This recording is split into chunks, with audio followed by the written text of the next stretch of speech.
And welcome everybody. We're live on OPN, and it's our great pleasure and privilege to welcome Punkboy from San Francisco. So, everybody give a shout out. Welcome to our little room, and thank you for taking the time out.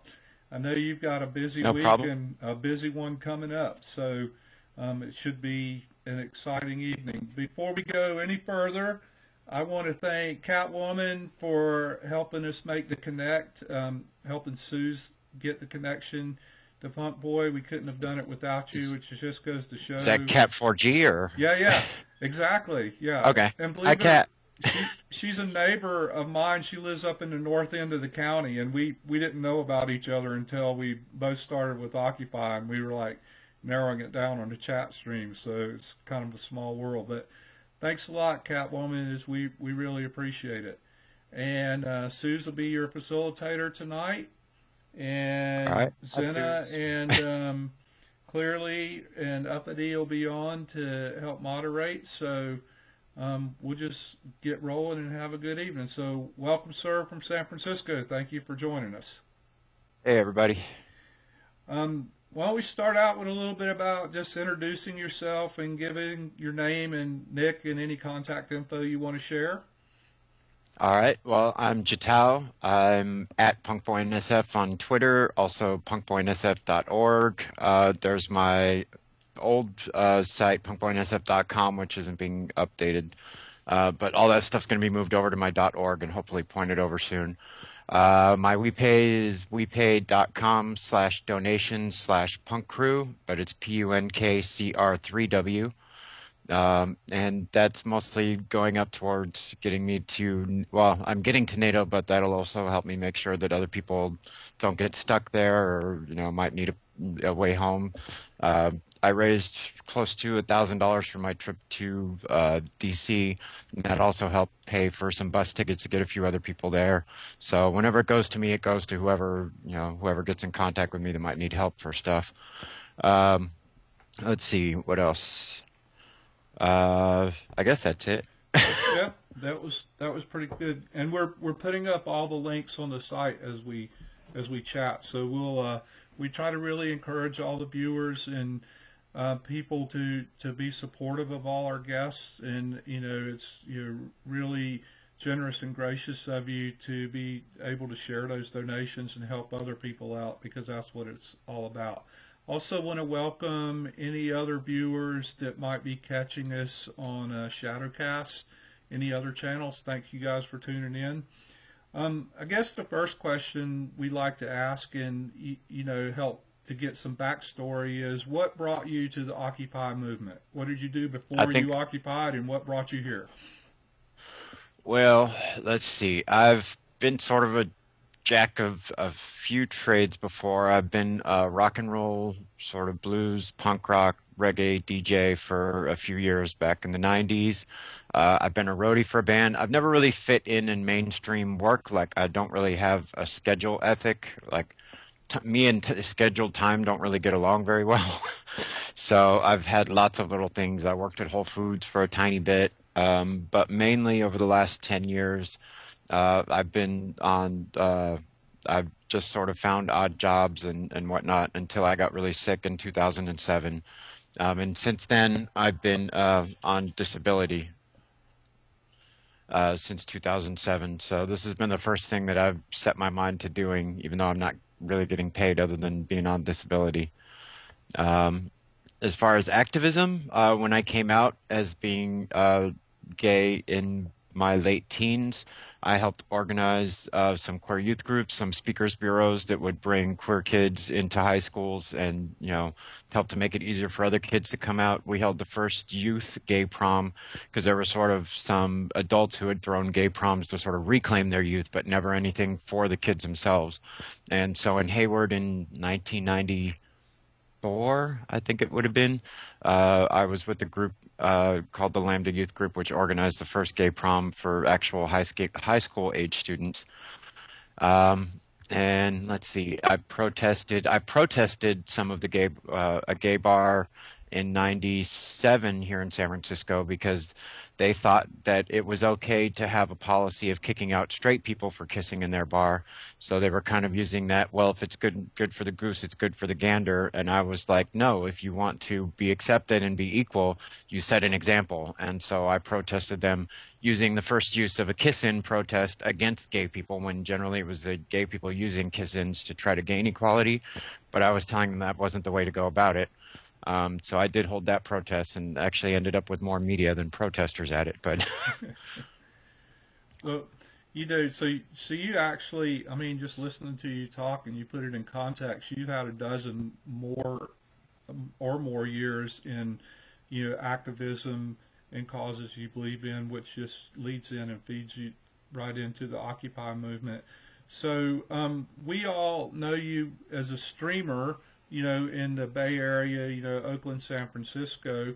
But can you give us some details of as much as you can about what your current participation in Occupy entails? I'm part of the movement, but not, I don't know. I Tim Pool sort of tries to keep himself at an arm's distance and sort of be an impartial journalist, but I know that I'm definitely embedded in the movement and that I'm spiritually aligned with the movement. I think is a good way to put it is Jenny from Boing Boing in an interview had talked about us that way. Um, but yeah, I mean, the only reason I'm sort of more well known than some of the other streamers is I was an early adopter, and being a tech head, I just happened to fall into, I mean, we used to call them our superhero backstories early in the day. And I just accidentally ended up streaming one night for the sole reason that I knew I did not have enough space on my SD card to save footage from the first night that I went down just to support the people at Occupy San Francisco on their first day putting up tents in front of the Federal Reserve at 101 Market. I had brought some food down to support them, not even going down to be part of it, but within 20, 30 minutes of standing there talking to people, the riot cops showed up with the Department of Public Works truck to throw away all their stuff and take it away. And I figured I might as well video it and turned on my camera and realized that I had no space. And I had an app on there called Ustream because I had no idea people had been streaming from other camps. And I just turned it on because I knew that it would save up in their server. And within a few minutes, I had, a few hundred people watching because they had seen tweets going out. And ever since that day, I was sort of the only person doing it here at first. I mean, there were people I found out later there were people actually using the live stream from the laptop and doing like long things just from inside the camp, but I was sort of the only one doing the mobile stuff in the early days. Mm-hmm. So I sort of ran myself ragged going from Berkeley to Oakland to San Francisco and trying to make sure anytime there was some sort of police interference, that I'd be there. And luckily, the day of the November, it was either the day of the second raid in Oakland or on November 2nd. I'm pretty sure it was November 2nd. That was the day that Oak Show Spencer ended up streaming. And, I'd spent the whole day streaming the general strike in Oakland. And after all my batteries had died, I decided to go home and I turned on the evening news and I saw the flashbangs of the tear gas and felt sort of bad I wasn't there and turned on Ustream and there was Spencer on his first day. And there have been a lot more live streamers that have sort of surfaced since then. So I feel like I don't have to be everywhere all the time, which is why people don't see me on as often. But Spencer's taken a little bit of time off. I've taken, a week off here and there because and I ran myself ragged in the early days and I'm happy there's a lot more people doing it now. Yeah, well, I think people don't understand sometimes how just physically and emotionally demanding working the streams are. Being out in the field, it's tough conditions and just usually a lot of anxiety around. So, I think we get the viewers, we tend to like, okay, we want live, but it's so demanding and we really appreciate all the work you guys do. Are the Bay Area streamers, we've interviewed Bella and we hope to interview a few more. Are you guys a pretty tight collective group or do you just kind of each do your own thing and just compare notes? So how does that all work? I think her name is Christine. I'm probably wrong, but she goes by Sac Media TV on Twitter, but she sort of summed it up really well a few weeks ago on Twitter, and she said, work independently, but work together. And even though I consider myself part of Occupy Oakland and Occupy San Francisco. I've got my hashtags tattooed on me. Awesome. um, but I mean, as much as I consider myself a part of them, I was never really willing to work in any of the streaming working groups because I sort of anticipated that eventually there would be some personality clashes Hmm. and animosity between people, which is obviously what eventually percolated out of it. Right. And so I sort of felt justified in kind of keeping my impartiality and working on my own and just keeping myself educated on what was going on, even though that meant that I wasn't always informed when actions were going to go on, and if they weren't on Twitter, sometimes I'd miss certain things that I would have liked to have covered. Right. Um, but yeah, it's like I try to keep myself away from the groups of media because I want to work on my own and don't want anybody to tell me what I can and can't do, Right. especially the cops. Uh-huh. And speaking to what you were saying earlier, is that the very draining part at the beginning was that it seemed every time I showed up for an event, it was basically because there was some sort of police brutality happening or the threat of a raid. And what was very shocking in the first few times I'd seen the cops come up, and, unfortunately, I've sort of become desensitized to all that kind of stuff because we've seen so much of it since the beginning of the movement. Right.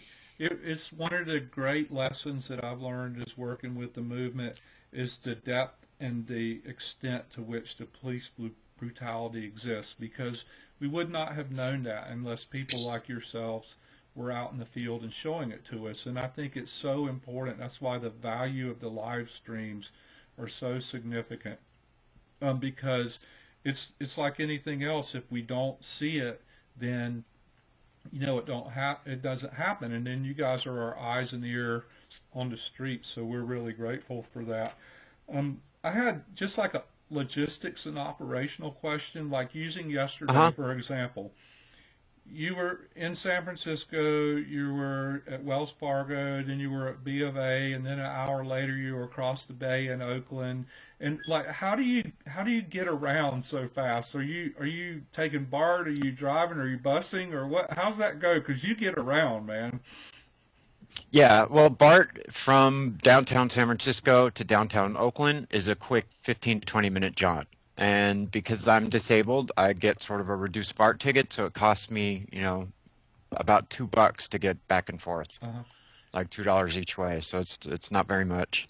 But yeah, I mean, it's a straight shot from downtown San Francisco. I didn't get to stream as much yesterday because I guess since we're talking about yesterday, I'll go into all the background of what went into the action against Wells Fargo. So I was approached at the beginning of last weekend to work with a group called 99% Power, who organized the Wells Fargo 24 event.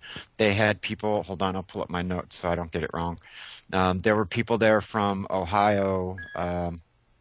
Turn my ringer down too. Let's see.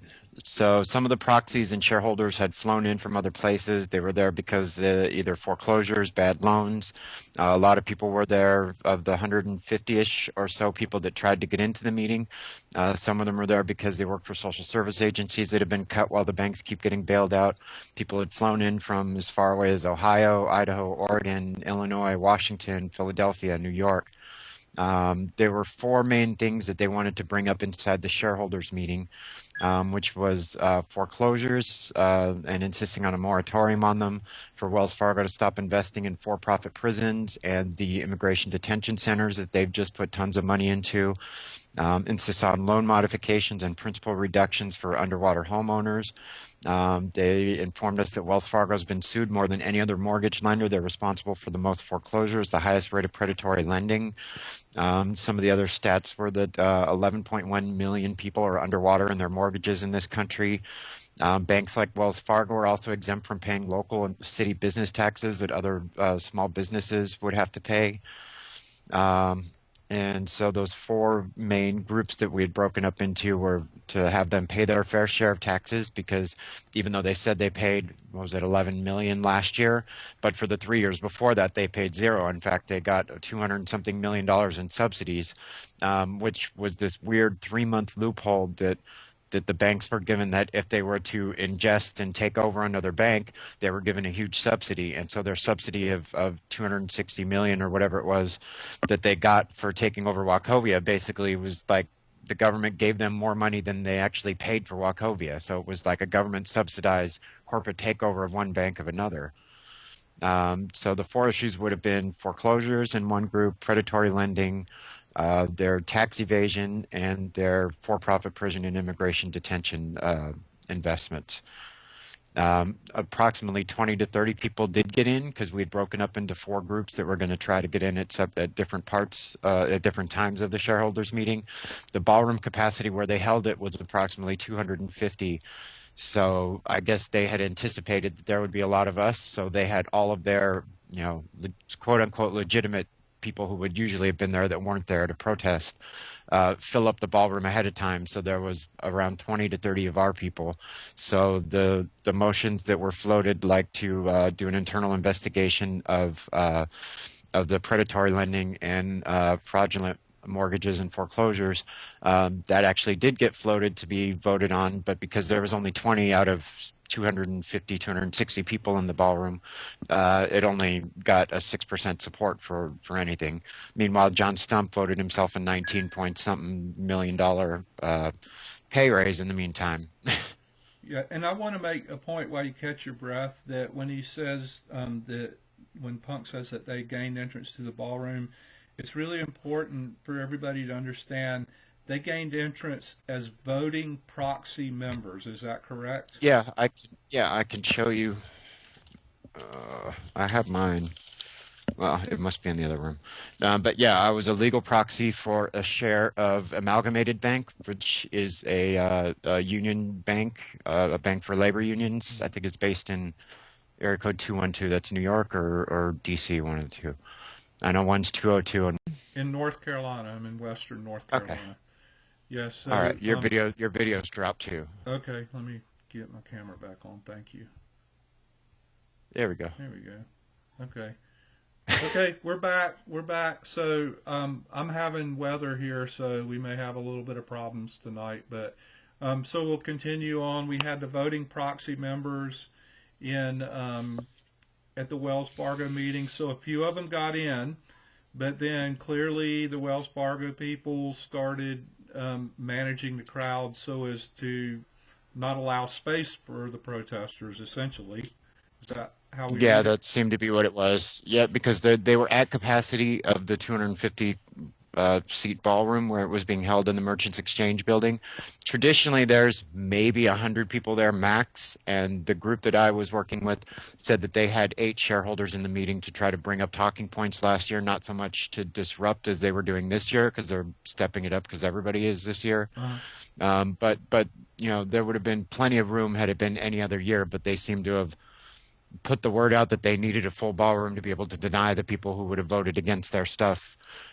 So because there were so many actual shareholders, because as a proxy, it says on the proxy that you're not necessarily guaranteed entrance, but you're guaranteed a vote. mhm. And I guess what they would do is send a link to a live stream place for you to be able to watch and do your stuff from wherever you might be. Right. Um, but the people who have actual shares do have a right to be there, and so I think there may be legal standing for them to challenge any of the votes that came down yesterday. Right. I don't know what's going to happen with that if they're going to take it to a legal challenge, but I did see that people were talking about it. Right. And so it looked to me like, from what I could tell, that you guys had a really good turnout, a really good crowd. So what would you say a rough guess of the number of protesters that were at Wells Fargo and B of A? I'd say there's a minimum of 1,000, probably Yeah. between 1,000 and 1,500. Yeah. It looked like a Yeah, it really was it big was pretty active big. group, a great turnout. And so Yeah, because there's people from ACE and Just Cause and a lot of labor unions and I think it was Local 87, Local 2, a lot of the unions that we've been working with before, and Local 87 lent us their hall for the planning meetings for the shareholder meeting. right. And that was So it's all stuff we kept on the hush hush beforehand, but it seemed that I guess the cat's out of the bag. That's what we were trying to do now. So yeah, I mean, and it shows that there was, I mean, I was going to ask you, like, you had your documentation and it was really well organized, and you as well as everybody else, I'm sure, were very well informed about the mechanisms going on, which had to mean there was a lot of prep work going on. So you guys have a really strong and active organizing system, it sounds like. I mean, you may not want to speak to that Yeah, I too think much, but it's Yeah, I think it's, well, I think it wasn't necessarily Occupy San Francisco, other than them, beefing up the numbers on the outside. I mean, I think the inside shareholders part was definitely part of the 99% power and one other organization, Just Cause, I think that helped organize a lot of that.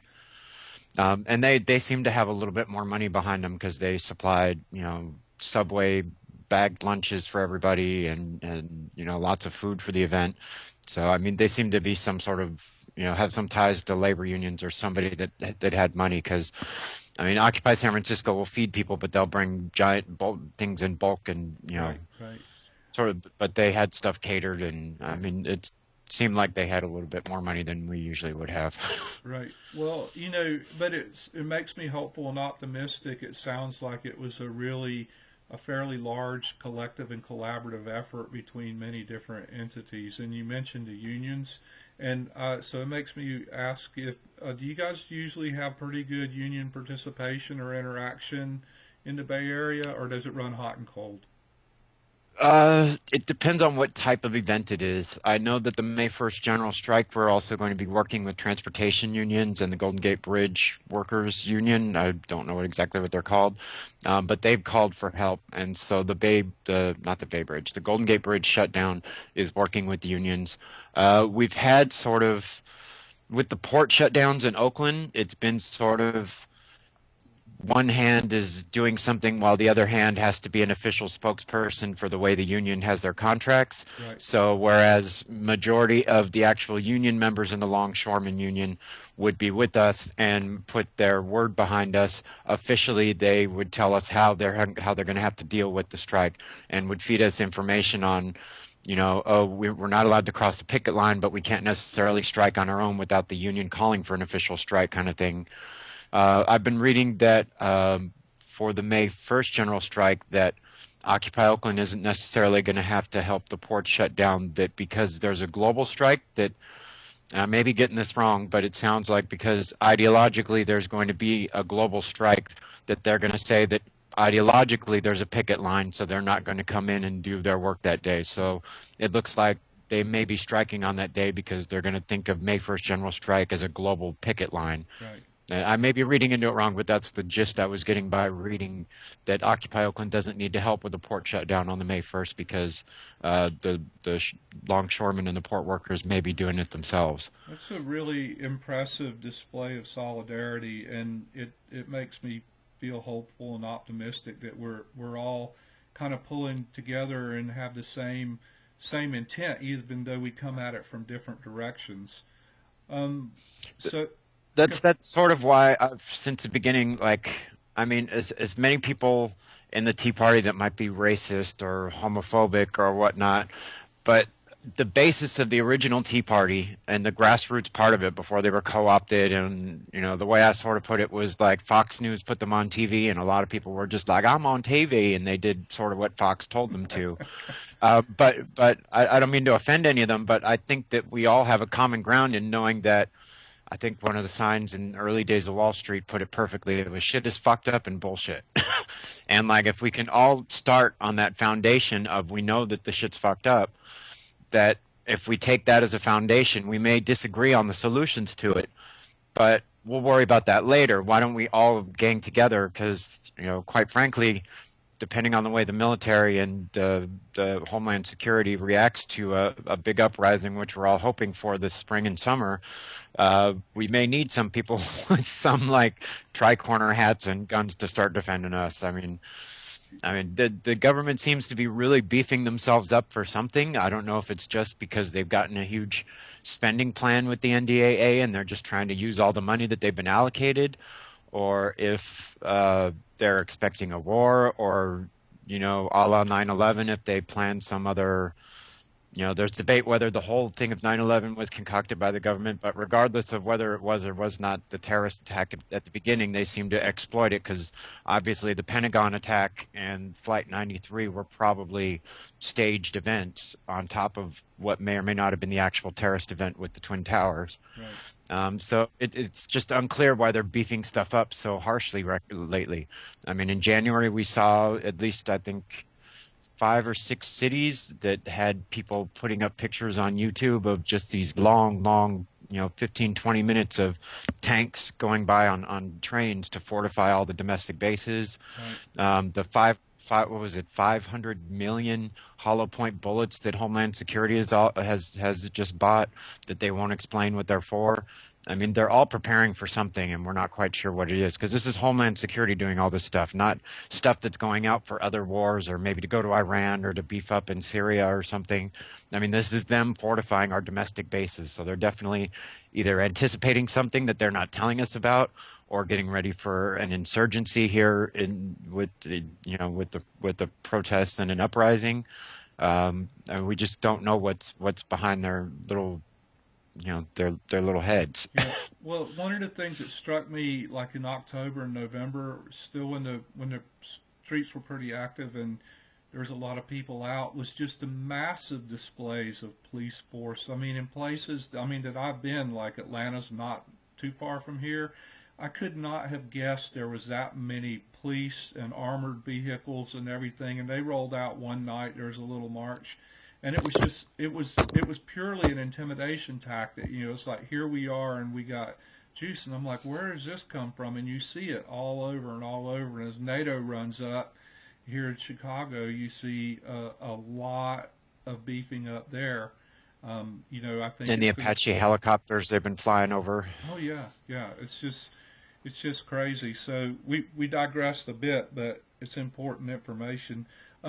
So yesterday, after Wells Fargo votes and the shareholders meeting ended, the marches left there and kind of went down to Bank of America to start giving them a little bit of notice about what's coming up for them if they keep on their nonsense.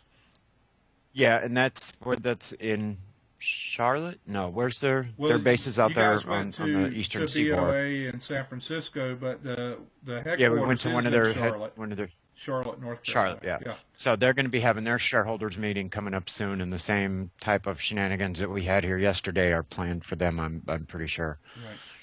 And I think it's probably the same group that I worked with over the shareholders thing that's probably going to be prepping people over there too, because they seem to be a national organization. I'd never heard of 99% Power until this week. So well, that's good, right? It's subversive, and then it rises up when it's needed, which is the most effective. I love how you guys in the Bay Area, like yesterday with the protests in March, there was an element of street theater and some positive enthusiasm because you had the little parade with the Wells Fargo stagecoach and the rat on the truck and all that. the inflatable rat. Yeah, and so afterwards, at 4 o'clock, I hopped over on Bart for what was a smaller protest, but just as important was solidarity with the Occupy the Justice Department and the Occupy for Prisoners Day, which was yesterday, in honor of Mumia Abu Jamal's 58th birthday. I think it was 58th.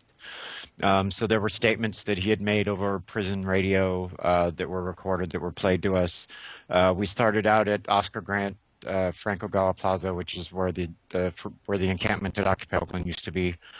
We started there. There were a few speakers, some former Black Panthers who spoke. We marched from there to the courthouse. People spoke out about the actual Occupy Oakland political prisoners, such as Kali.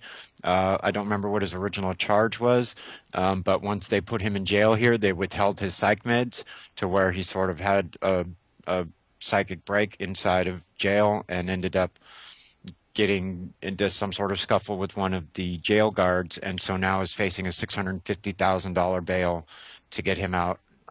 Meanwhile, Zimmerman gets out on $150,000 bail, and he murdered somebody in cold blood.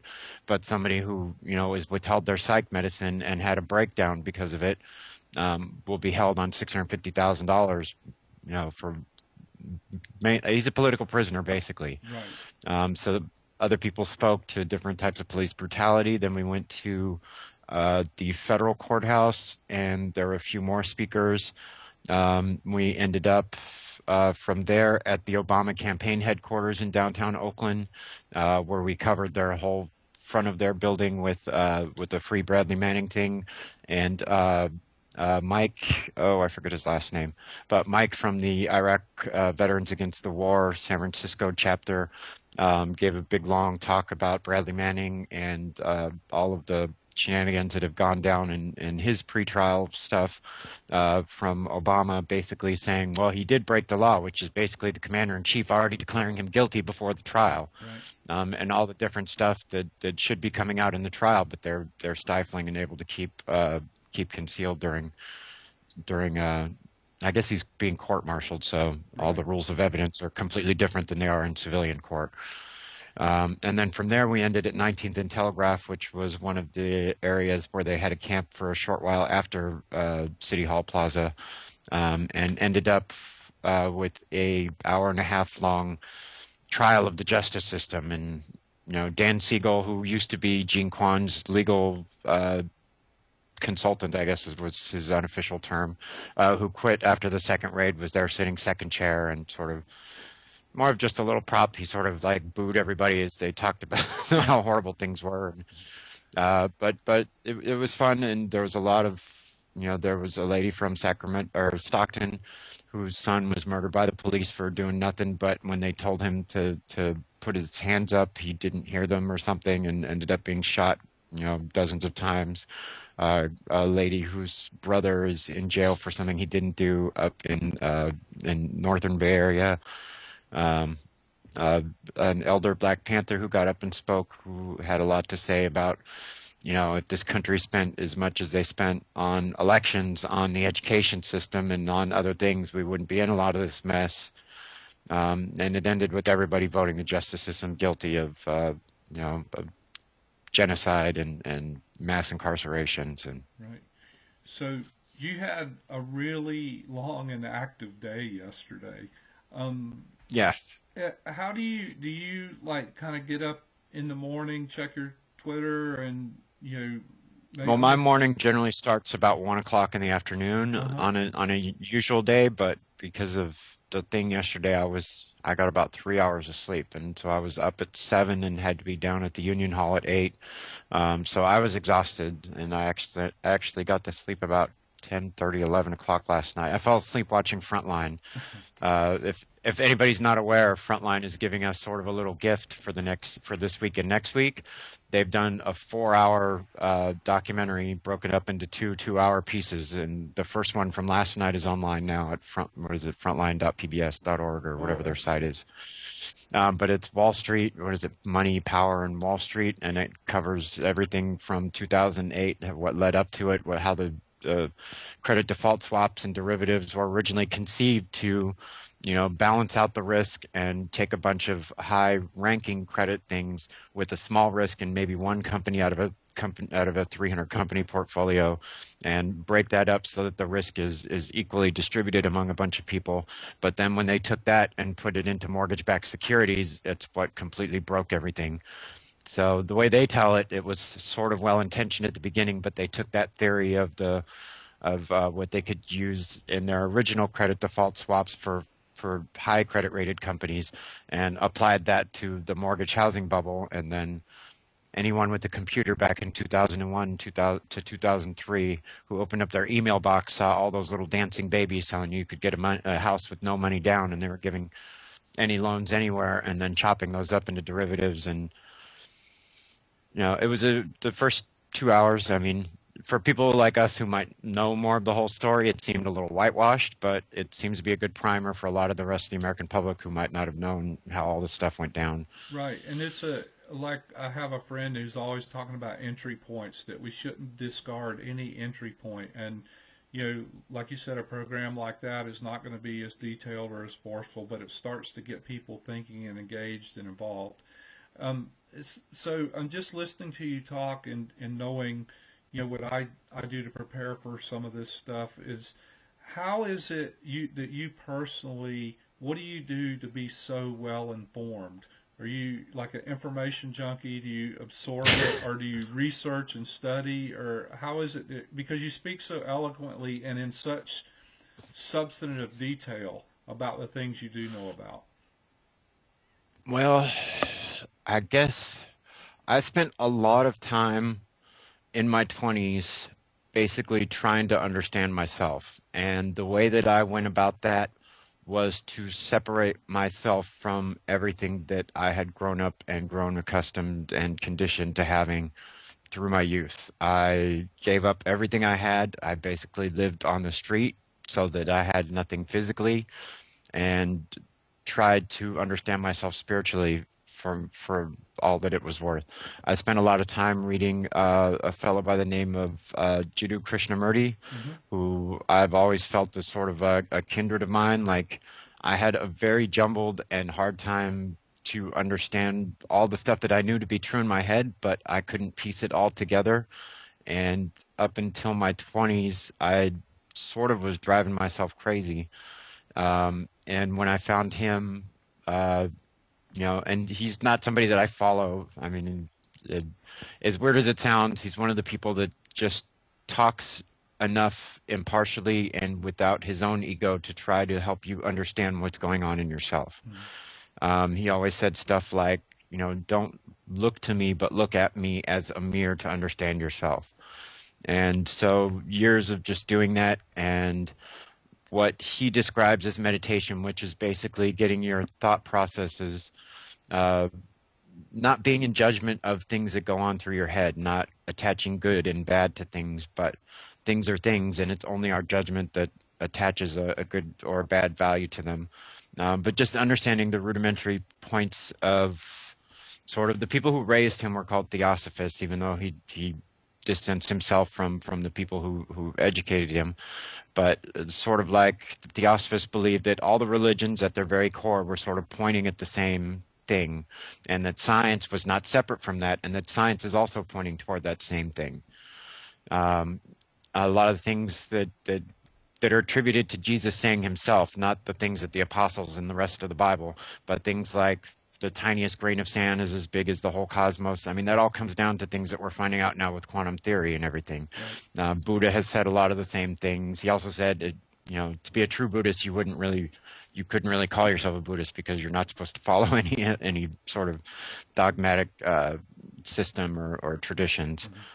Mm-hmm. But I just spent a lot of time looking at life impartially, and sort of any way the wind blows. I mean, it's all in The Doors, The End, Bohemian Rhapsody. There's a lot of the musicians and stuff sort of understood it.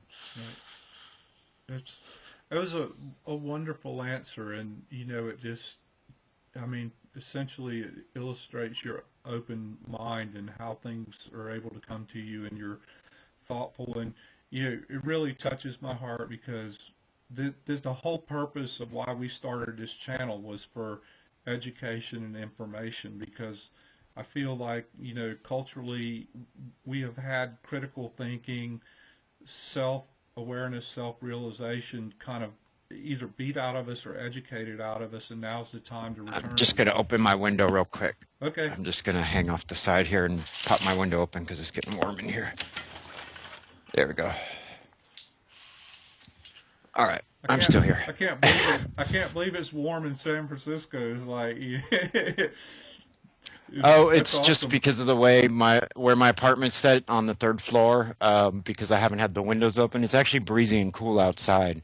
But it was sunny enough that I get the greenhouse effect because I have these double bay windows Right. in my living room here. Excellent. So why don't you share with us what is the biggest lesson you've learned as part of Occupy, or working in and around Occupy? Watch your back. Not so much from the occupiers, but I mean, it's very hard to be constantly watching to make sure that the screen looks good on the phone, when you're streaming, Right. and miss a cop coming up to bum rush you from behind. I've been lucky enough that I haven't been arrested, even though I was willing to be arrested at the shareholders meeting, which I never got into yesterday. But I've been very lucky to, as much as I'm very mouthy with the cops, and everybody knows that that I won't take shit from them as long as they're on a skirmish line, and I know that they're under orders to just stand there unless anybody touches them. So I do get a lot of what I call seed planting, where I'll say stuff to them knowing that they can't reply back. Right. Not necessarily to berate them, but to let them know like certain points of information that they should go home and think about or look up. Um, because I don't think a lot of them appreciate the gravity of what they're being assigned to do when they come down to either raid a camp or to break up a protest, or when they're told to get people off the street and they decide that the best way to do that is to run over them with a motorcycle. I've seen people beaten to a pulp. I've been tear gassed. I've been next to people who've been pepper sprayed. But I mean, and part of that sort of my husband's uncle told me that back in the 60s they used to call it taking the plunge, where you'd sort of give up everything to find yourself. Right. But part of that of taking the plunge was was an understanding of the difference between concentration and attention. Concentration is concentrating on one thing to the exclusion of everything else, and attention is an all-encompassing, perception where you lose the ego and the self as part of it, and you are what is around you, which is why I'm able to keep track of so many things all at once. Yep.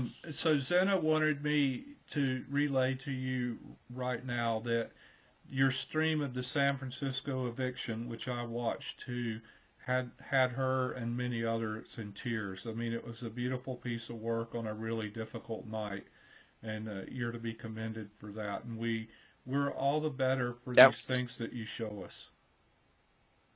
yeah, the one thing that is unique about that main raid when they finally took out the large encampment at Justin Herman slash Bradley Manning Plaza was that the guy who is routinely the beat cop in my neighborhood happened to be on the skirmish line that night. And that's one of the things about when you have these larger raids or larger police actions, is that it's not the 2 dozen or so handful of bullies that they generally send out in riot gear to any given event.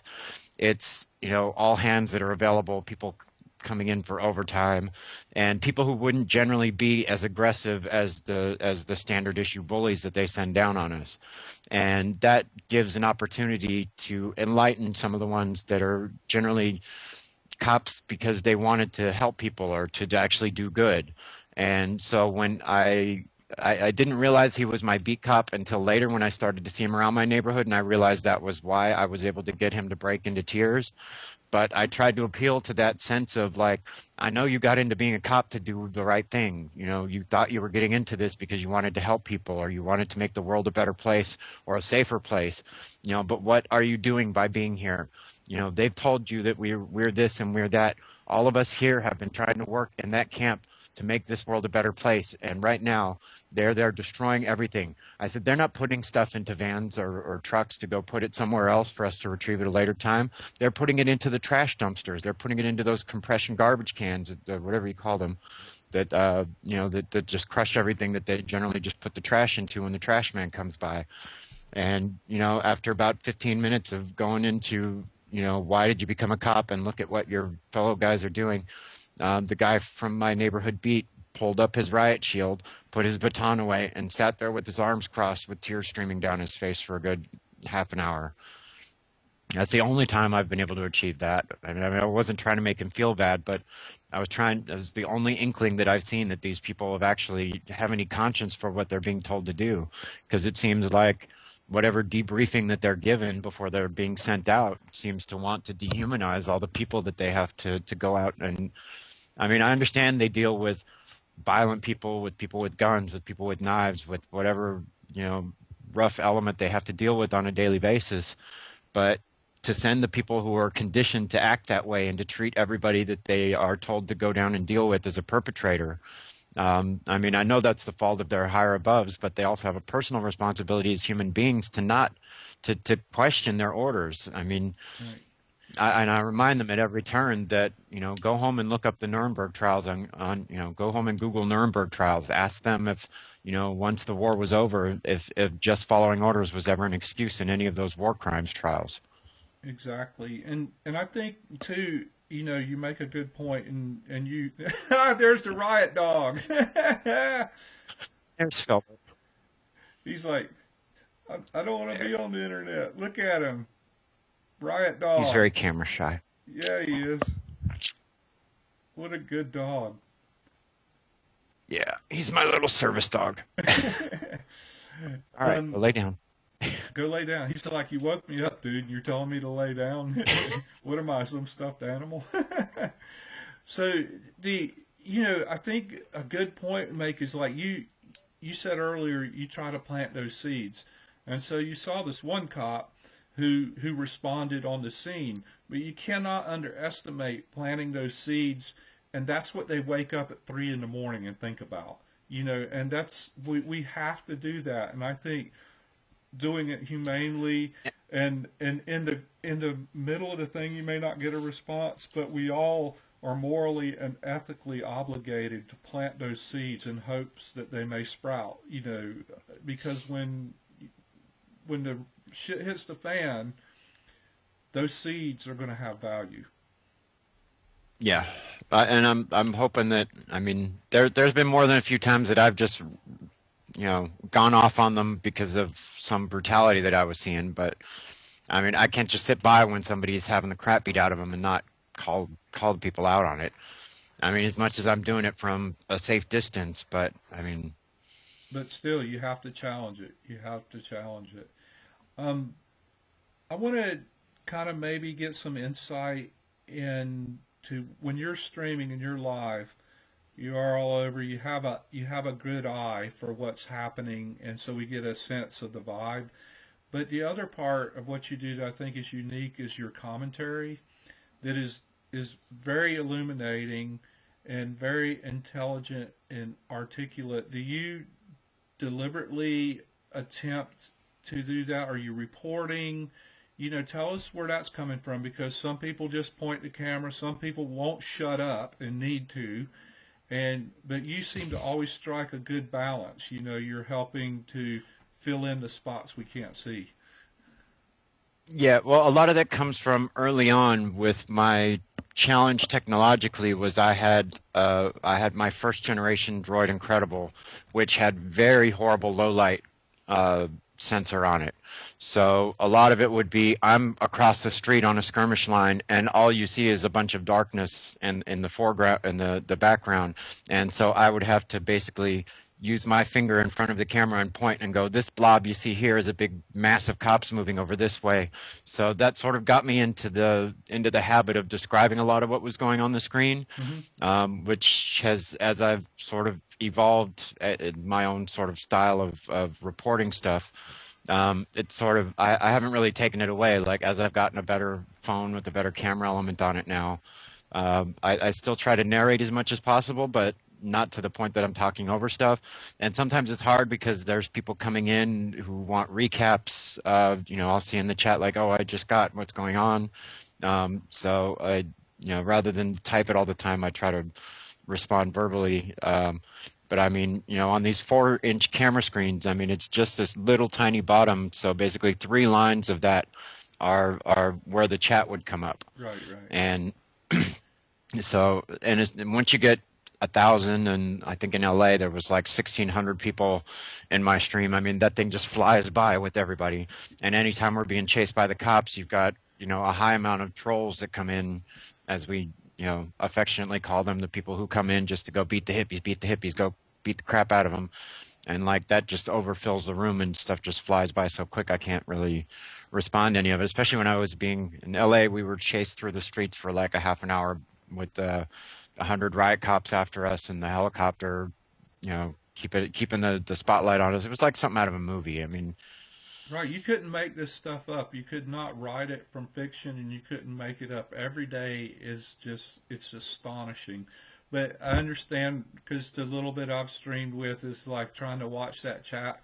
It's like I can't see that stuff if I'm standing still, much less if I was in a crowd and under duress. There's going to be a couple of people are asking just really quick tech questions. So maybe Uh-huh. briefly you could describe your rig. What are you using to stream with?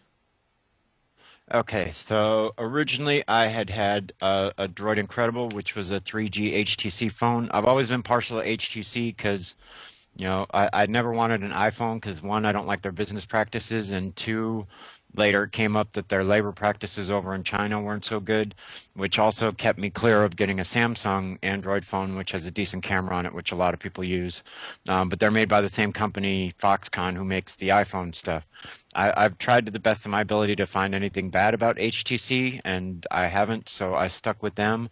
And after the raid at Justin Herman Plaza, somebody that I let crash here, who said that he was from the camp, took off with the Thunderbolt that I had at that time. So I ended up getting the phone that I actually wanted at that point, which is a HTC Resound. It's the first high definition screen, so it has a 720p resolution on here.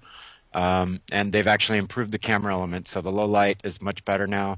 It gives everything sort of a yellow tinge for some reason, whatever is I don't know why the sensor does that, but it still brightens things up at night. And so now, as long as there's at least a street light, it's not as pitch black as it used to be on my old camera. And the 4G on Verizon, I was grandfathered into a 4G plan, so I'm lucky enough to not hit data caps and not have overage charges as Right. it stands. So I'm lucky enough to have a 4G Verizon, and it's the HTC Resound, and I've had it since December, and I'm very happy with it. They're about $50 now with the contract, but then you'll have to deal with the data plans and everything. I think Sprint may be the last one who gives you a full Unlimited. 4G unlimited plan Yeah. without being grandfathered in, And so and that you're may be going away. yeah, you're running off 4G mostly. You don't use a hotspot like a lot of people do. No, I may get a hotspot soon because I've got a friend who might be moving in to the spare bedroom for a couple months to land as he comes back down from Seattle. Hmm. So instead of paying me rent, I just asked him for a couple months rent to get me an Android tablet so that I'll have something aside from my phone. So when my phone is occupied, I'll still be able to look at Twitter and stuff. So I may end up getting some sort of clear hotspot or something, Yeah. um, or just hope I'm near hotspots in the meantime. Right. Right. Well, thanks for that, for the little bit of tech talk. People, I mean, as streaming is becoming more viable, a lot of people are wanting to get into it, and I encourage anybody that wants to try to do it.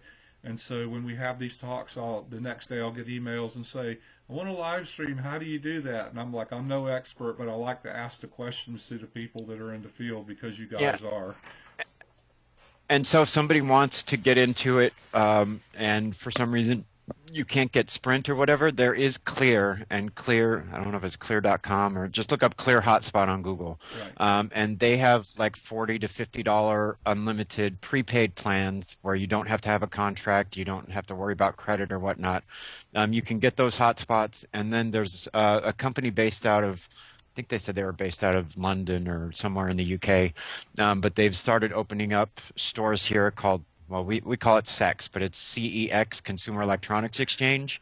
And what they do is they sell used cell phones, and somebody upgrades and then they take their old cell phone and they sell it down there. But because otherwise, like, they always charge like $600 without a contract for these phones to buy them outright, and then you usually end up paying anywhere from 50 to 200 when you pay your 200 your 2-year contract on the cell phone carrier.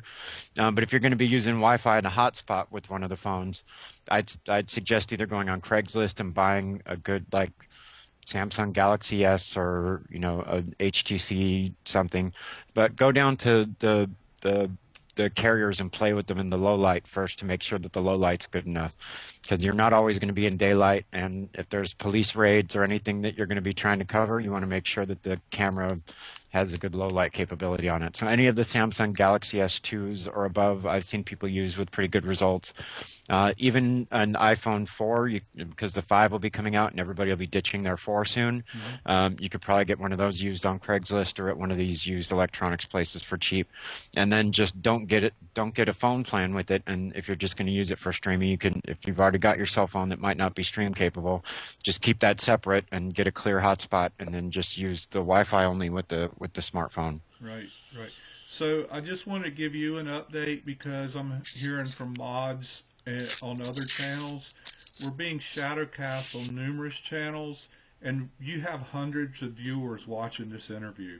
It's pretty impressive. So you're getting a good viewership, and we're grateful for it. And for all you guys out there that are watching on other channels, thank you so much for joining us. This is Punkboy in San Francisco, who's giving over his evening to us, and we've had an awesome conversation so far. And while we have a good crowd, I want to thank Catwoman again for helping to get us hooked up with Punkboy. All of us are fans, but she had to connect and handed it off to our production crew, so we're all reaping the benefits of that. So thanks for that for everybody. What do you think our biggest challenge as a movement is?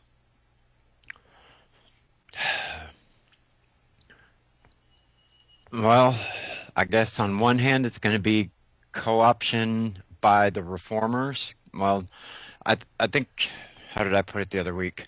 There's a great divide in the Occupy movement, and it's not black bloc versus the people who don't want the sort of property damage or anything else that people sort of always attribute to black bloc, even though a lot of times they're there just to be the people who will get between you and the cops and rescue you from a certain brutality situation. A lot of people think of them as solely the anarchists who are going to go and fuck shit up. But there seems to be this divide between the revolutionaries and the reformers.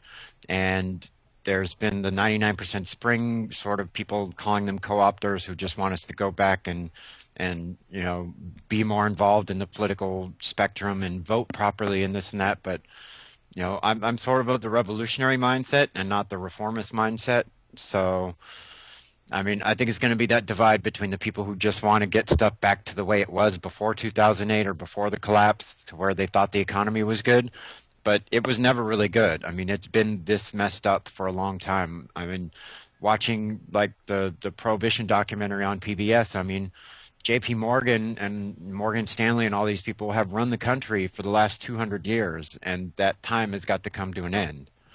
I mean, we're not going to be able to do anything to progress in green energy, to progress on climate change, to progress on anything that props up the country socially and in a right and just way for the rest of the people, without taking these big conglomerates of multinational corporations and multinational banks and holding them accountable for what they've been doing. Some people call the people at the head the Illuminati, the 1%, whatever you want to call them. They need to be taken down a notch and be brought back to where it's a level playing field for everybody, because right now the game is definitely slanted in their favor. The more money you have, the less taxes you pay. The less money you have, the more of a struggle you have. And it seems that they want to pull as much money into their ranks. I think the latest statistic I read the other day was that between the top 8 or 10 banks in this country, they hold 57% of all the wealth in this country. So 57% of all the money in this country is being held by those top six or eight financial corporations. And that's unacceptable, and it's been slowly rising. But I mean, it's not just about taxes. It's about too big to fail should be too big to exist. We need to get back to a smaller, more regional, more local based economy where we don't have the huge carbon footprint of, I go to Safeway and I want to get an avocado, and because it's always in season in Chile or Brazil, everything's flown up from there. Yet the stuff that comes grown conventionally and flown all the way up or shipped all the way up in a barge from South America will still cost me less than an organic thing that is grown right across the bay, maybe over in Brentwood. So we've got to uproot our values and turn the tables upside down. We need to start valuing different things. I don't know, the law system frightens me. I mean, if it really starts coming down to brass tacks and brass knuckles in the spring and summer here, I'm very worried that any of the judges who have been sort of on our side and defending, the Constitution and whatnot, I'm very afraid that a lot of them may end up in funny car crashes or, just start disappearing so that there's no recourse for any of these things that start happening. Um, I don't know. It's hopefully going to be a very unprecedented year because I mean, the mass media has got to be taken down a notch too because they very much rely on everybody keeping their appointment television schedules, even with their DVRs. Like nobody wants to be the person who didn't see it live that night before. Everybody wants to be around the water cooler and talk about the last episode of whatever show. So, appointment television may not be you have to be there right at 8 o'clock, but your DVR will set it so that when you get home at 9, you still can watch it before you go to work the next day. And the system sort of relies on everybody being so busy that they can't really stand up for themselves. And I know that that's why the live streams have become very popular because there's a lot of parents out there who really would be out there with us, but if they were to get arrested, they would have nobody to take care of their kids, which is a lot of the people who've donated to a lot of the places. I remember one scene at the Occupy San Francisco camp when it was there. There was a young lady who pulled up and handed out, she brought like 3 boxes of Noah's bagels and donuts and milk and juice and Gatorade and emptied out a whole trunk of her car, and she's like, I'm a trust fund baby, but I'm just here to tell you I support you. And she had brought us all this food, and she's like, and I just cannot be seen anywhere. My parents would kill me because I'm spending my trust fund money buying you guys all this stuff. So there's support from the majority of people I think support the message, but it's very difficult for the movement to have their boots on the ground and not do stuff that pisses the average, person who's just trying to get to work off. And those will be the people that the local news are always going to center in on and go up to get an interview with, like, oh, well, there's this protest blocking the street here today. So rather than go into detail about the reasons behind the protest, the evening news will concentrate on the inconveniences to the rest of the working public, right, and talk to those people whose bus got stopped and they had to get out and walk for themselves. And I think on April 1st, when we had our sort of move-in day of the San Francisco commune, there was this one couple that they just had on every single newscast. It was like, I understand they have a right to do it, but this is just getting old now. Can't we just go back to normal? And that seems to be the message that the mainstream wants to portray out as we get closer to the spring, is that people are getting protest weary. Protest fatigue. Which is why it's more important for us alternative media to get our message out to counterbalance that. And I always say, we need to be talking to Aunt Ethel in Kansas City. We need to make the people who do get the buses stopped and have to walk, that's a valuable thing, and engage them and not be combative. So I'm going to catch up on some of the questions, and a lot of them I think can be summed up by this one, which is, do you feel optimistic and confident that we're going to be able to build bridges between the reformers and the revolutionaries so we can come together and work effectively? It's a very difficult question because they don't seem to really have a middle ground. As far as I could see currently, there doesn't seem to be a middle ground. Oakland has its own problems. Oakland has a very, very corrupt police department, and part of the frustration and what has fed the Fuck the Police march and the Fuck the Police contingent of the Oakland occupation has been this corruption in the police. And having a mayor who was sort of elected because of her activist background, who's basically turned her back on the activists and had been elected on a platform of reforming the police department and inheriting the police department that was already corrupt but was on its way towards some reforms, with Anthony Batts, who they brought in as an outsider from being the chief of police in Long Beach, who moved up here, who didn't seem like a horrible guy, And when they started, it seemed to me that they started to probably pressure him to raid the camps, and he would not. So the person that they brought in as he stepped down to quote unquote go be with his family, as politicians are wont to say when they're being pushed out a lot of times, um, they brought back Howard Jordan, who was also interim police chief in 2003 during the Ryder scandal, which is the whole reason that they brought in the federal inquiry and the federal oversight into the Oakland Police Department. So not only did they bring back the guy who was in charge of the Ryders, and when he was not the interim chief, he was sort of the guy who was overseeing that group of people and knew exactly what they were doing.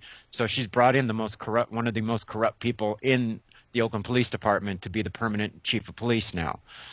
He was caught on audio back in 2003 when they had tear gassed a lot of activists who tried to blockade a bunch of supplies going to, it was either Iraq or Afghanistan at that point. And it turned into, from a port blockade into a bunch of tear gas and flashbangs out on the ports.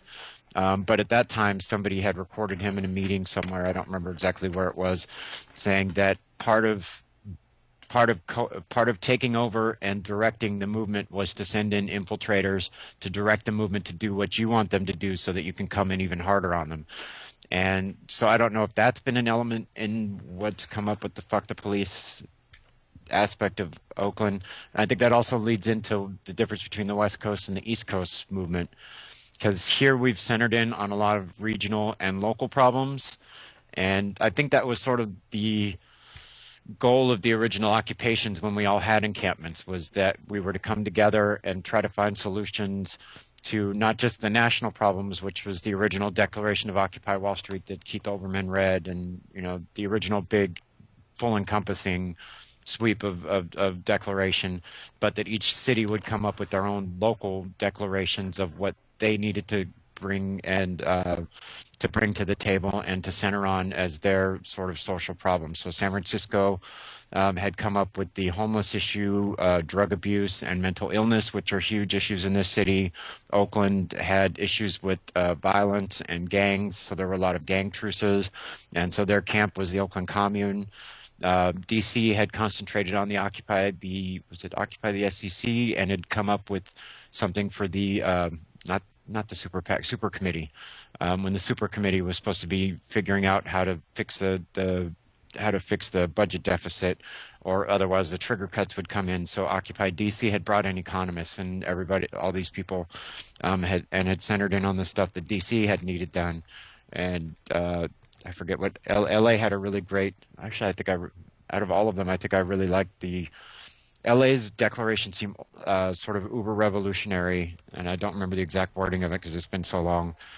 But yeah, that's one of the things, is Occupy in every city has been very modular, and it seems to be modified to fit the sort of social graces of each city that it popped up in. And so many people may not agree with the fuck the police sort of element in Oakland, but I think that they're very justified in having that as one of their major issues. They may not be voicing it in a way that the rest of the country is going to get, but I don't think that it's for the rest of the country is not going to understand how it is to live in Oakland, because it's a very different situation when you go out there. And it's specific to the area, which is reasonable and legit, because it's not a homogenized situation. Every location, every part of the country has different challenges. So that makes perfect sense. A couple of other questions. Have you experienced any backlash from being a streamer about streaming some events? From either obviously the police probably don't dig it, but from any of the protesters or occupiers, do they kind of resist being filmed sometimes, or what's your experience there? Personally, I've had maybe one or two people take issue with me, but only on Twitter. As far as when I'm out on the ground, people generally leave me alone because they know I concentrate mainly on what's going on with the police. I've been, at least on November 2nd, around the general strike, I went back and watched a video that I found on YouTube the other day that wasn't my footage, but showed somebody filming the people who showed up as Black Bloc that day, who were bashing banks around me. And it seems for some reason I have this weird safety bubble around me that they ran right past me holding my camera up and attacked another person with a camera for filming them. And it seems, I don't know if it's because everybody realizes that I'm on their side, if it's, the ties that I've had building with people in this sort of, I don't know whether you'd call them a movement, but, it's a lot of us consider ourselves part of the anonymous hive, the anonymous collective. But for whatever reason, I've not really had any problem in person. I've not shied away from filming things that I thought were shenanigans in front of me, but it's generally not that I'm putting my camera directly at it, but they'll do it right in front of me and not say anything to me. But other live streamers around me have had threats, and another one of my friends on January 20th had come up to me and said that certain members that were dressed in or as Black Bloc that day were threatening him for streaming around them. And I basically told him, I said, well, just stand behind me because nobody seems to fuck with me. Well, that's good that I think, and a couple of people are making the comments that you've earned your street cred and the respect, and so people do know who you are, and they respect the work you're doing. I think that's valuable, and it speaks well of you. Another question was somebody was wanting to know what your opinion and observation of the occupied farm is over in Oakland. I have not made it to the Occupy the Farm. I've been watching vicariously through the streams. I had a long night Saturday and did not get up in time to go as they marched down and took over the tract. But I think it's one of the most positive things. And, speaking to that is that the UC, whether it be their previous scandals with the UC Berkeley raids back in October or the UC Davis pepper spray incident, but it seems that they're not sending campus cops down there as of yet. And every time that I see on the local news a statement from the UC Berkeley chancellor, I think it's Bergeneau, but that they're trying to work toward a peaceful resolution. So they've turned the water off on them, but I think it's one of the more positive things that's happened, and especially even though they keep not associating them, but it's generally a lot of Occupy Oakland people with a mix of some San Francisco people. I think they've been, as far as I know, they've been camping out with tents successfully since Sunday. And I'm hoping that it goes on. I'm wondering if they're just going to wait till they finish tilling all the land and making it a lot more fertile, that they'll just kick them out after they've done all the work that they probably wouldn't have been wanting to do themselves. But I mean, I'm hoping that maybe they'll come to some negotiations. And I also know that on May 1st, and it's been public on Twitter, I have no idea where, but there will be another attempt to have a community center, because as much as everybody, I've heard people speak to both sides of, some people would say that, losing the camps was the best thing to happen because it turned into more organizing and less about worrying about the evictions that were always impending. But that I think we do lose something by not having a physical presence out in the open, especially in the big cities where we don't have somewhere that's out in the middle of everybody. But the problem with the camps that we did have was that they weren't always kept clean, that the people who were using them, even though here in San Francisco, part of the charter of Occupy San Francisco was to address homelessness and everything, but some of the homeless people that did take up camp there were not always the most non-aggressive people, or there was a lot of not just pot, but sometimes other drugs that were being used there. But if you're going to have something like that where they're going to be nitpicking at any sort of health issue or whatever other issues that they were always trying to use as a smokescreen for why they were actually politically taking out the movement in the camps, that if we can get some sort of community center that stays, I mean, part of the reason that they took the building here on April 1st was that they knew that basically the Archdiocese had that building, which they contest has not been vacant for 5 years, but through records and through personal observation, I've passed that building many times in 5 years, and I've never seen anything going on in it. But they'll have a meeting in it once every 6 months so that they can say that it's being used and not pay their vacant building tax. Right. But, to see that the Catholic Church was actually the one that kicked out a charity that was trying to do something charitable just speaks to their priorities. Right.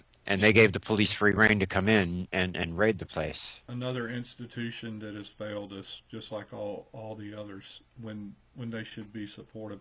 And I need to make a quick point, and Court Wheels, pointed it out, and I said Oakland, that the Occupy the Farm is actually in Albany, which is just a little bit north of Oakland.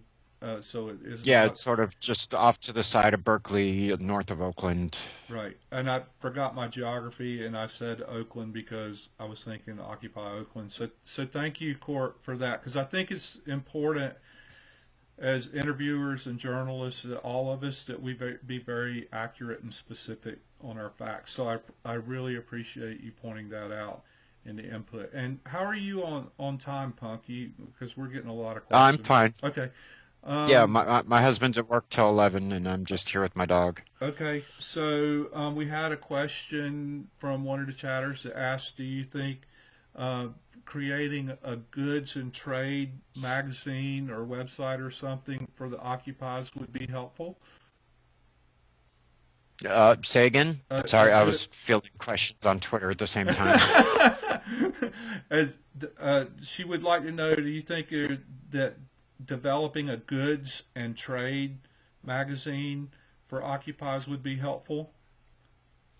I think What that I'm intent, not. having talked to What do you this mean by person, goods and well, like trades? to building an alternative economy, so it's like a free cycle kind of thing, and you have this stuff and you put it up, and other people have this stuff, and just start an exchange that's not based in cash. Oh, sort of like a barter site. Yeah, yeah. Um, I mean, there's already sort of resources that work toward that, but having one that might be Occupy branded, I mean, I could probably even put up a section in my website that would be sort of like a posting board, but I'm not really a web developer, so I wouldn't be able to do it myself. But Yeah. um, Well, if you yeah, have I mean, any kind of there's info or there's links you want to send us for follow up, we'll post it around somehow.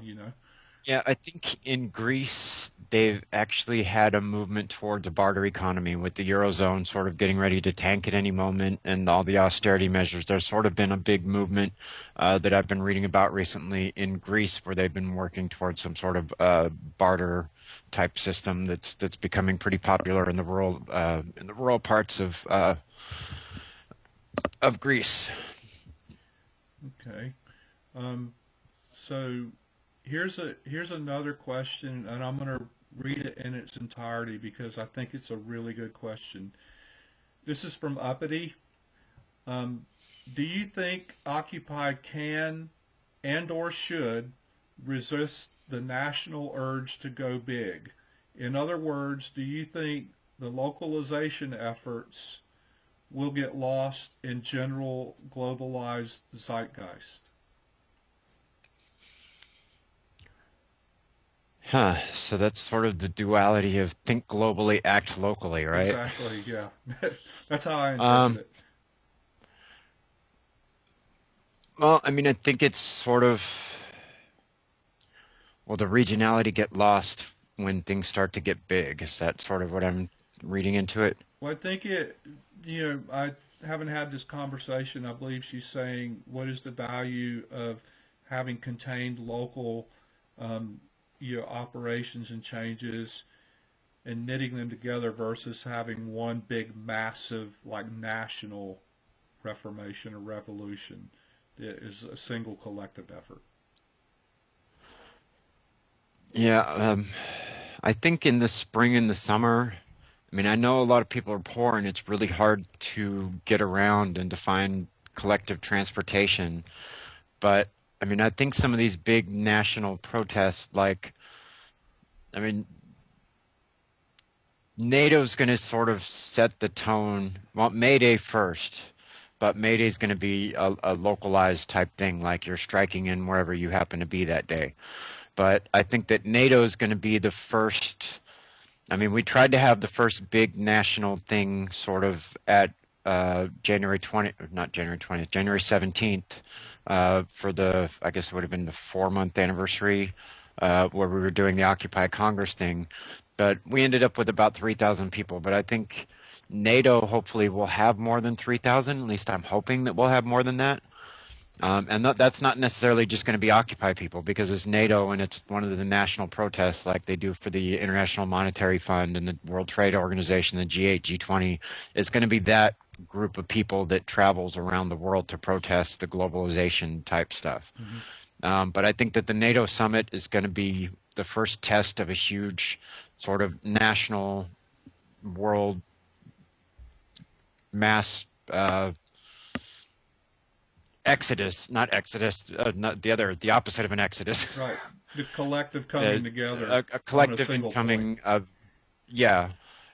So I think that the NATO summit's going to be the first big test this year of how we're going to have sort of the nationalized big scale protests happening. And, you know, I'm fairly certain it's going to turn into a lot of stuff that I saw in Seattle in '99, Right. the tear gas and flashbangs. Yep.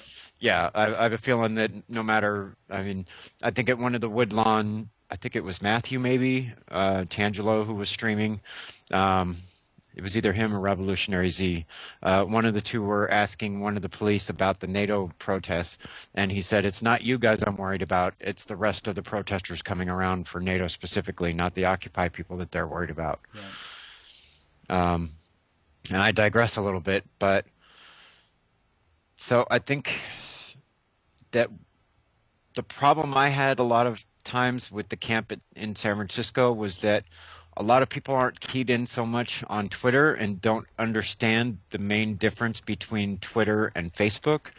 Facebook being sort of a closed garden of people you've approved to see what you're doing and to see only the people that you've chosen of the information that they're sharing, and that Twitter is sort of a much more open platform and where you're able to keep in touch with people all over the world all at the same time.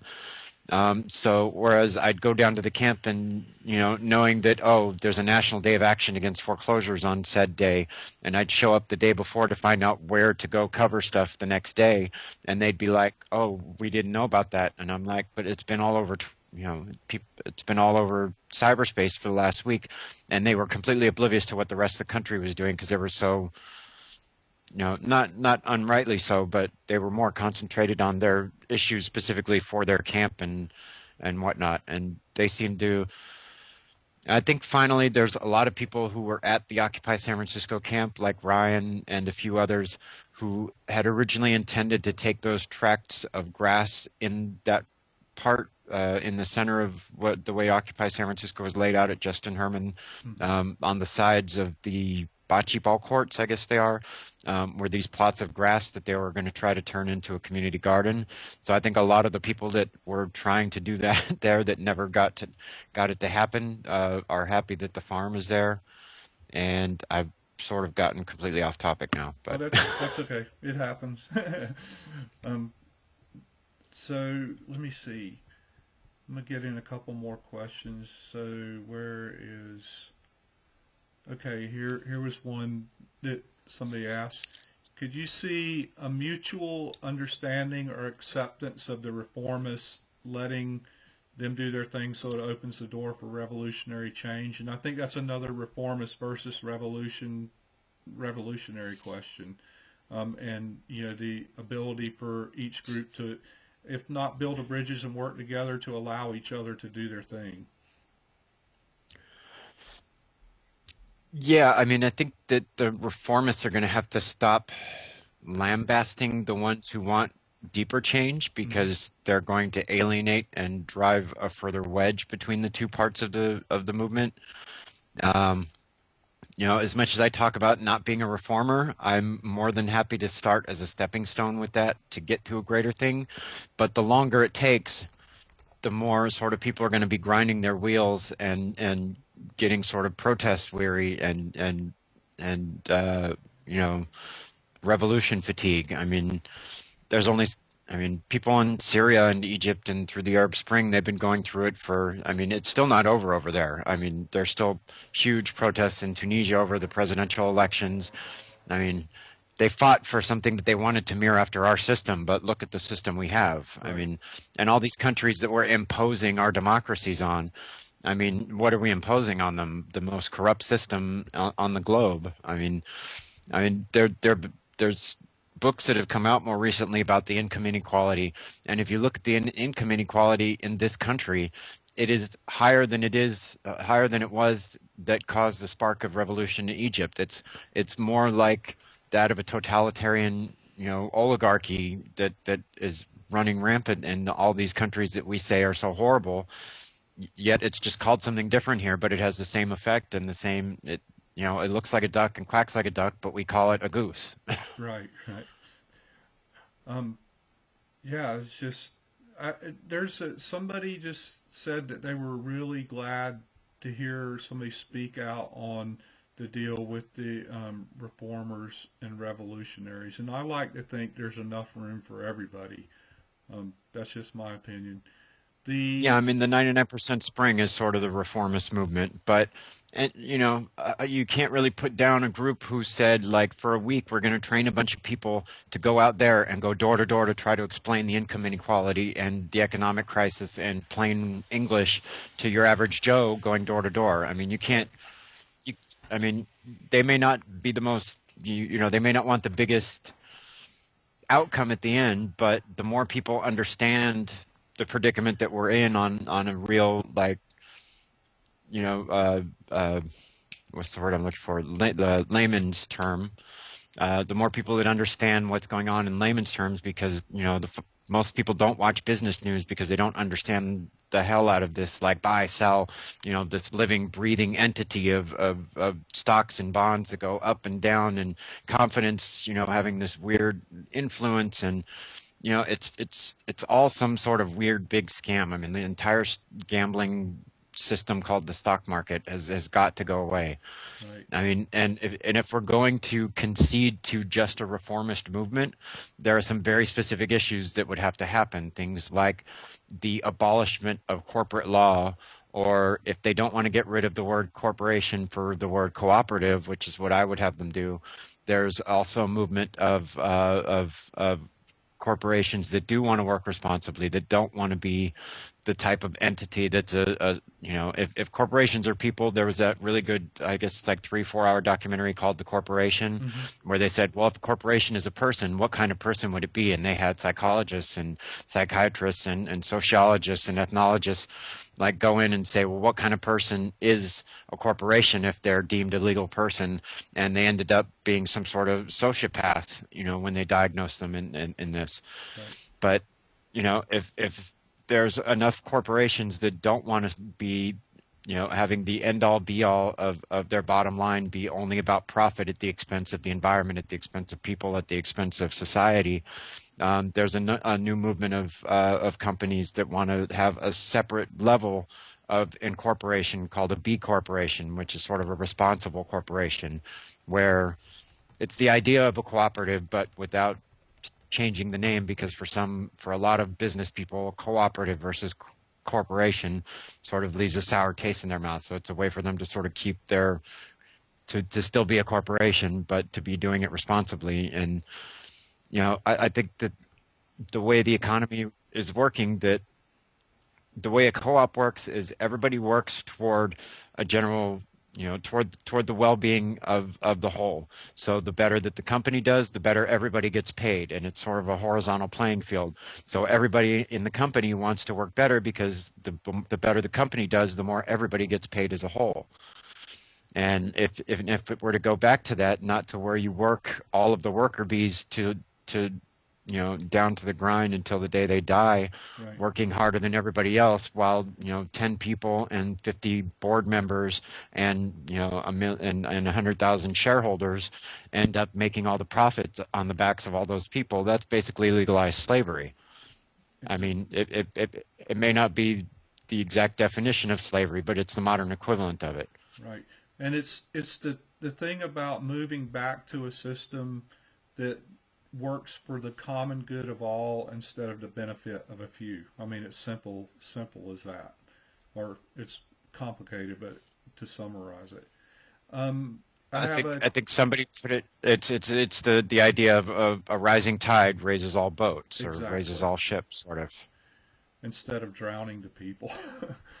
um, So we have Right now, it's only raising up the yachts. yeah, So, we have a question from a friend of ours in Mexico that asks, "What is your view on making connections worldwide, probably using communications platforms in order to be more unified on special dates, rallies, marches, etc." And I think May Day would be a good example. May 15th being another good example. How do you what's feel happening about? on May 15th? In Europe, it's a big deal. In Spain, especially, we have Okay. a lot of friends in Spain. So All right. yeah, So I I'll think plug you into that. You need to Twitter. know about it. Yeah, Twitter. Well, I think now that you mentioned it being a European thing, but I thought there was something specifically here. Yeah, I think Twitter has been the best tool that I've found for knowing what's going on in the rest of the world. I sort of how I decided what and who to follow in the beginning of the movement was basically any official Twitter from any city, especially some of the smaller cities. I mean, I always used to point out Occupy Fairhope, Alabama, because I used to love I love their little Twitter icon with the sort of what I thought for the longest time was a buffalo with the ball and chain, and then I realized it was the stock market bull. um, but yeah, I mean, I'm constantly in touch with the people over in Australia, in New Zealand. I have a friend that I've made over Twitter who's in Greece who keeps me up to date on the stuff that's going on over in Greece and Spain a lot, because he's from New York, but he teaches over there, and he's also a photographer. And he's currently, I think he might be out now. It's been about a month, but he had one of his discs in his back separated by the police for filming some brutality. Um, I've got people in Scotland I talk to all the time, and I mean, without Twitter, I would be pretty lost on what the rest of the world is up to. I mean, YouTube's sort of good for it. I've become sort of anti-Facebook since the beginning of the movement, even though a lot of people are still on it, but I don't trust Facebook as far as I can throw them. So, I mean, Twitter's still being subpoenaed, and like everybody who does stuff on the internet should know that for the most part, nothing you do is ever completely secure. Whether it's a direct message on Twitter that you're assuming is going to stay private, they can subpoena those. So always try to keep everything you're doing online as clean. I know that there's a lot of the hacktivists out there who know how to keep their stuff, a little more scattered and Tor proxied and a little more secure, but I keep my nose clean of all the hacking as much as I consider myself part of Anonymous. I'm not part of the hacktivists per se. I'm friends with some who will find out information about police officers that we've caught brutalizing people, but all of the information that we find out on them is generally, 99.9% of the time is public information. You just have to know where to look for it. Right. It's a good point So to yeah, make. I mean, Just assume, which is now is a good segue for me to say hi to the feds and the Department of yeah, Homeland Security and everybody that's watching out there. I've had a tale that I used to think it was possibly Homeland Security back when I used to first see him, but with all the stories that have been coming out in the San Francisco media about the Board of Supervisors had tried to pass they did pass a resolution that would have severed the ties between SFPD and the FBI, but the mayor vetoed it. So they're still tied to the FBI, and that's why I'm starting to think that the guy who follows me every now and then is probably FBI. Yeah. It's probably outside there now. Yeah. Well, we have apparently, we are fairly certain we have lots of friends out there. So just remember, we're doing this for you guys too, and you women who are watching. So I got to get in Yeah, a couple of things from Court Wheels. Number one, she says, "Are you going to be home tomorrow?" Because she's going to be in the neighborhood. And oh, is that Courtney Occupy, you mean? Court Wheels, yeah, From Vancouver, right? that's what I'm thinking. OVMT Yeah, yeah. at Courtney. Yes, I should be home tomorrow. Today's Thursday, Wednesday. Today's Wednesday. Today's Yeah, I Wednesday. should be home tomorrow. Okay. And then she challenges us to ask you about the fact that you're a Twitter bot.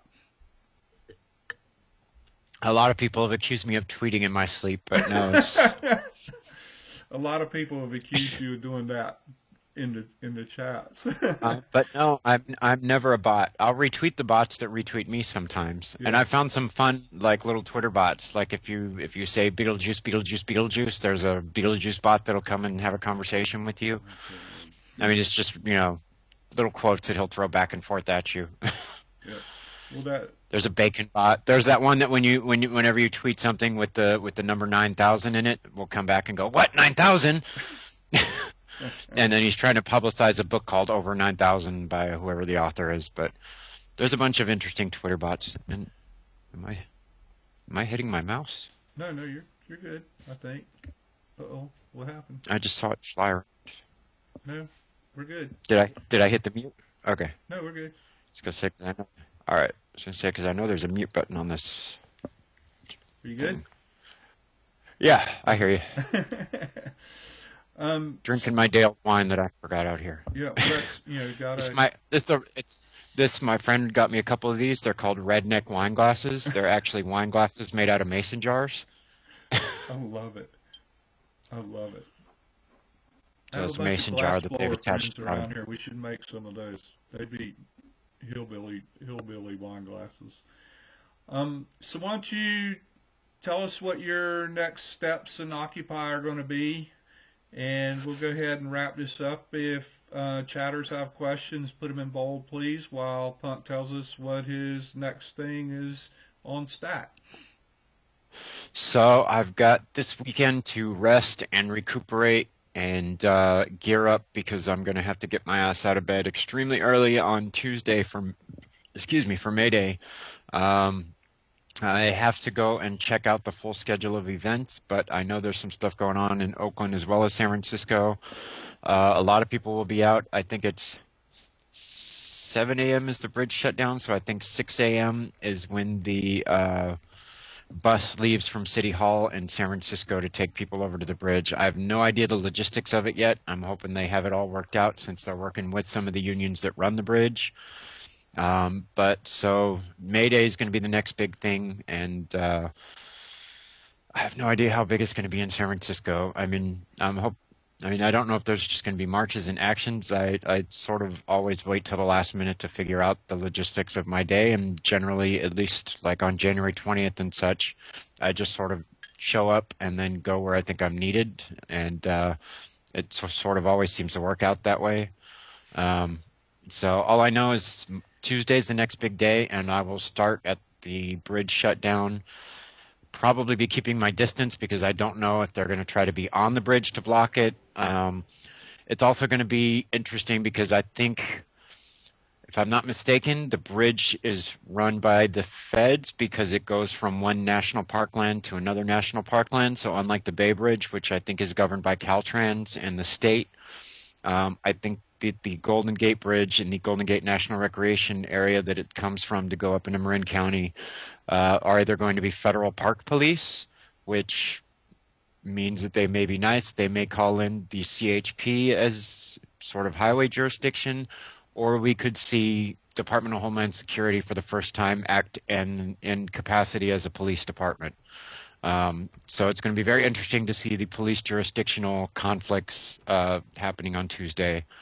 Because that's one thing with covering the way that the raids and being in actions in different cities, it's always very interesting to see how the police deal with people differently in different places, whether it have been LA or the clusterfuck of weird jurisdictional lines and boundaries that they have in Washington, D.C., between the Park Police and the Capitol Police and the Washington, D.C. Police and the Secret Service and the FBI and all the like 6 different jurisdictions that you'll trample on from going from one place to another in D.C.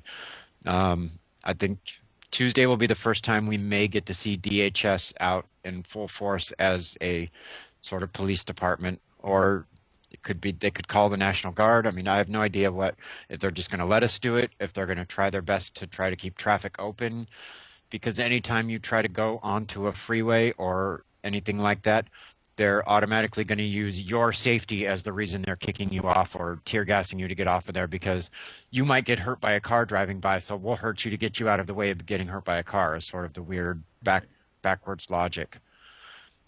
So May Day is my next big thing, and then I don't really know what's the next thing after that. It's recovering from hoping. May Day is after that. I think we're all gearing getting up some for a supplies. big day. Yeah, and getting some more supplies ready for NATO I And can. when will you Let me grab. be heading to Chicago? Do you know that yet? Are you going to We're be on gonna the ground? try to be there by the 16th or 17th at the latest. I think we're leaving like hopefully the 14th.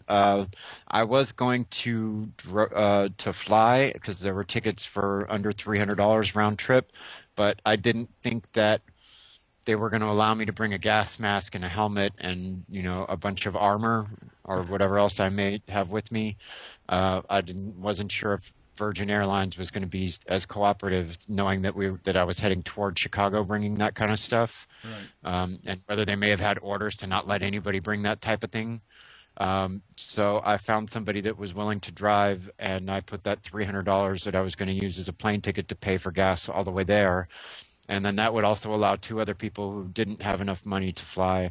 The three other people in the car are going to split the cost of the gas for the way back, and that I'll just pay it. I'll Yeah. put what I would have put into my plane ticket to get us there, and then they can all split the cost to get us home afterwards. And that'll still leave me $400 for food and maybe an emergency hotel.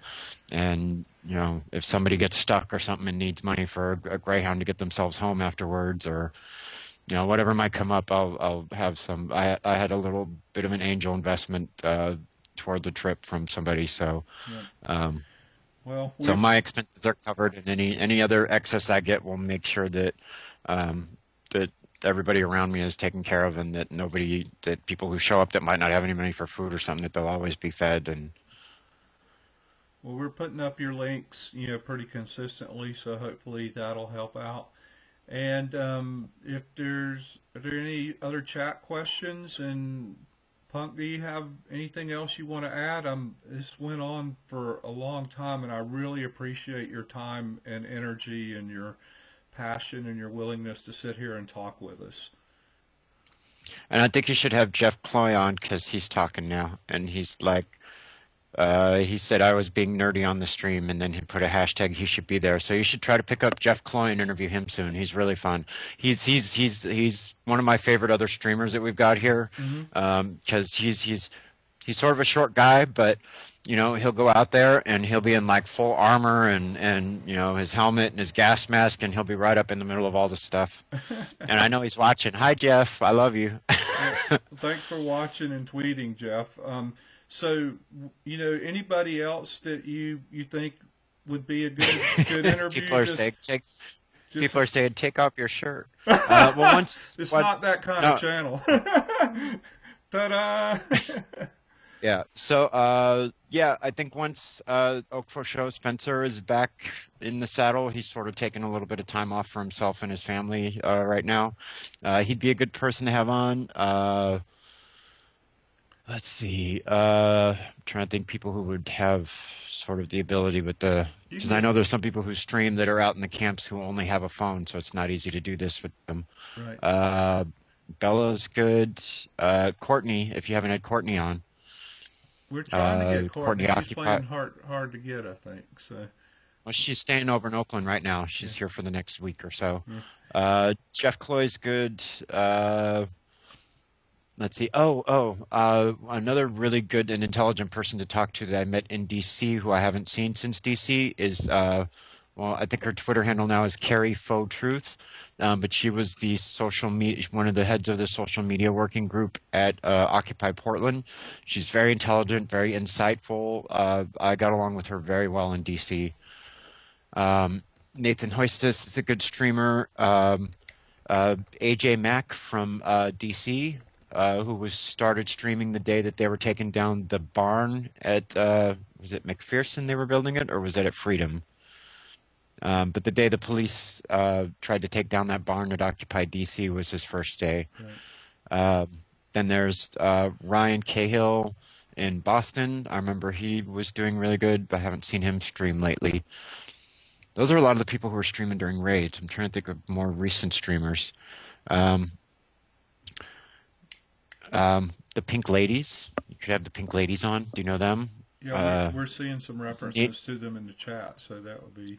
Yeah, Nina and Sarah. Have you had Freedom on? Occupy Freedom LA? We're working on that too. Give us a good word. And If you enjoyed and yourself, let her know that yeah, we and won't then bite. Yep.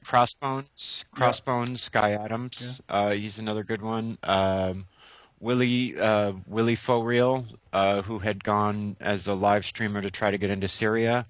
A lot of people criticize him for not getting as good of footage, but from the people, there were people who went with them who gave me sort of more of a debriefing.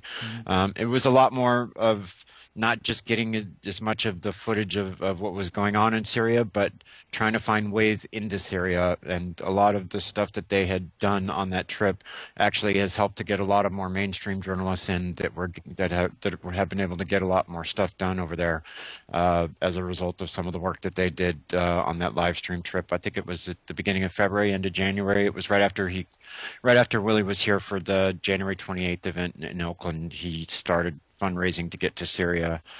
And then a guy by the name of Jeff Jarafa on Twitter had gone there to be sort of his tech hand. Mhm. Um, but either of those two would be very good too, Jarafa or Willie Faux Real. Those are the only ones I could think of off the Yeah. top of my head. I'm sort of brain dead today. I had a long day Oh, yesterday. you had a long interview too. I'm sorry that I kept you for so long, but it was absolutely fabulous. And I want to thank you for being here and for all your insight information, especially for all the work you're doing and bringing the stories to us. If you have any other ideas or anything, just hit us up on an email or a Twitter. Um, and All I right. want to And I thank, can come on again and do like a debrief after I get back from NATO or so oh, after I come home and decompress absolutely. for a week or two. Yeah, we would love to have you back on again, and after data would be great, and Yeah, I don't know if you guys get there's a network called Link TV, which is sort of like Current, but they don't really produce so much of their own shows, but they sort of are an outlet for a lot of independent producers and documentarians to get their stuff out. uh-huh, They're based out of San Francisco here. They're a good site to go to if you just like to watch documentaries and independent programming and stuff. right. But I just got in contact with them recently, and I'm going to try to start working with them. They're like, well, we can't pay you. I'm like, I'm not looking to be paid. I just sort of need a little bit more street cred so that, once all this is over, maybe I can sort of get a job doing what I'm doing and actually have a career out of it. Because I mean, I don't mind doing all this for free right now because that's sort of what I don't mind doing. But if I can still be doing what I'm doing in the way that I want to and not having to censor myself whatsoever Right. and get some pay on the back of it eventually, it would be nice. But as far as the revolutionary stuff I'm doing, I'll hopefully still just be pointing out corruption for as long as this takes and being the eyes and ears on the ground for everybody. Well, thank you for that, and you have our full love and support in any way we can help. We encourage all our viewers to support and contribute, and all the people who are watching us on screen caps. We really appreciate your attendance. We're happy to bring this with you. We could not do it without our fabulous guests. And Oh, also, oh. So one other person you should interview is Occupy Carlisle. huh? He's like, hello, me. we Yeah, and we so need to be screen when I said capping part your of my Twitter budget, feed. yeah, so and when I said that some of the money that I had fundraised for oh, and Jeff says he's also got a connection for me at Link TV. But one of the people who I made sure got to the DC protest in January and who's been covering a lot of the DC stuff more recently is Occupy Carlisle. Excellent. So you should have him on. It'll probably be after he's home and around a laptop or something, since he's mostly with his phone when he's in DC, I think. Yep. And hopefully our production crew's keeping notes of all this stuff. I want to give them a shout out. Sue's for facilitating, Zena for modding, Uppity for modding. Clearly, if you're still here, thank you for all your work. Everybody that's watching and listening, I want you to know that OPN is a completely collective effort, and the five of us, along with all the input from chatters and viewers, are how we're able to do this. Be sure to support our guests, send them emails, hit them up with donations if it's possible. We're all in this together, and we're all one tribe. So I'm going to let you go, Punk. Thank you so much. It All was an right. absolute pleasure, and Have a good evening. Stay safe in Mayday. Take care in Chicago, and I will. I'll talk to you after. There you All go. right. Good night, friend. And this is sort of the tools of the trade. This is my my what do you call it? My lock screen. Yeah. So it's quick access to Ustream, my camera app, my Google Voice for text, and Twitter. So all I gotta do is pull off just drag the little Twitter down, and it goes right into the Twitter app. Bada bim, bada boom. All right. Yep. And Riot Dog says bye. Riot after I Dog wake him says up. bye. Say bye, Simon. See you, buddy. Give him cookies from All us. right. Take All care, right. You buddy. have a good one. Good night. Thank you.